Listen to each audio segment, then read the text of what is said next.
Greetings everyone. So, I am the first reporter of the Itinerary 2, which is the learner-centered theories and philosophical perspectives. So, my topic are the importance of theory and essentialism versus perennialism. By the way, I am Billy Joe M. Santos, the first discussant from Itinerary 2. So, we know theories explain observed phenomena using abstract ideas or general principles to make sense of the world. Educators rely on these theories to comprehend the learning process, learner progress, and their roles. Also, theories provide ideas, principles, and strategies that apply to teaching and working with students. Theories offer many opportunities for analysis, interpretation, discourse about one's behavior, collect facts, and combine these facts in a way that become a solid basis for decision making, good argument, or serve as proofs. So, why we need to study theory? Alam ko marami sa inyo ang gustong sumagot but doon na lang tayo sa Saturday. Okay? Prepare kayo kasi meron akong itatanong sa inyo. So, first thing na kung bakit daw natin kailangan study itong theory is to have power to make informed decisions that influence students' lives, learning, and success. Also, to provide comprehensive ways to organize and reflect on learners' behaviors and academic progress. Yet, also to allow relationships and connections of facts to be established and implications to be explored between and among collected facts, and also to elevate one's curiosity and allow educators to further reflect, inquire, research, and develop their own practices. So, kailangan po natin study yung theory for us to have power, to have knowledge, and also para mas maintriga yung students natin or future students natin. So, theories serve as foundations for working with students. They encourage research-based strategies and fresh perspectives.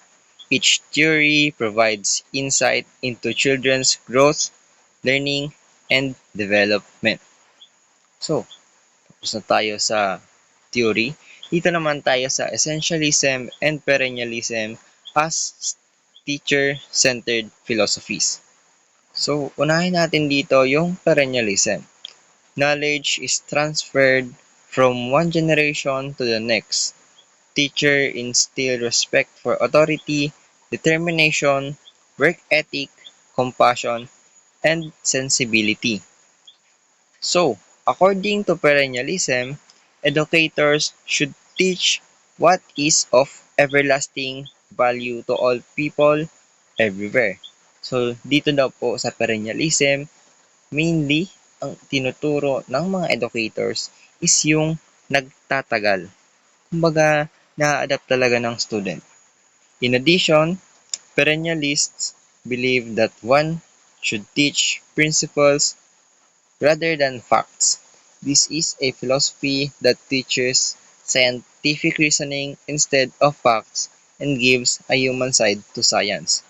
Dagdag ko lang po na ang perennialism ay nagfo-focus sa personal development and also yung perennialist curriculum tends to be principle-based curriculum. Okay po. Next is yung essentialism. Students learn traditional subjects thoroughly through essentialism, an educational philosophy. As such, this educational philosophy emphasizes a back-to-basics approach, aiming to provide students with the foundation of academic knowledge. So, iba naman po yung perennialism sa essentialism. Pakitandaan po na yung perennialism is nagfo-focus sa personal development or yung everlasting subjects. Meanwhile, ito namang essentialism, nagpo-focus siya sa essential skills ng student. Then also yung curriculum po nila is more on nagbe-base sila more on facts, factual base, parang gano'n.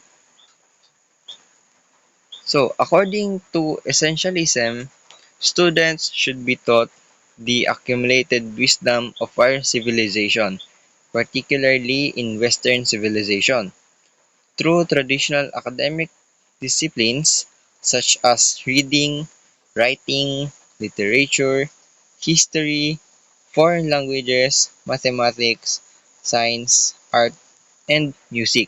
So, kanina nabanggit ko nga na itong essentialism is nagfo-focus more on essential skills. So, itong mga nabanggit dito na katulad nitong reading, writing, math, science, and other essential skills na kailangan ng students is natuturo or pumapasok dito sa essentialism curriculum. So, difference between essentialism and perennialism. Essentialist educational philosophy focuses on teaching students a common core of knowledge systematically and with discipline. Tatandaan po Meanwhile, yung perennialist philosophy is nag-emphasize in teaching timeless concepts valuable to everyone. So, kahit tumanda na daw dito sa perennialist, philosophy is nandun pa rin, nasa isip pa rin kasi tumatak nga and also everlasting, di ba? All. So, let's dig further. Essentialist curriculums tend to be more factual and vocational. Bakit nga ba?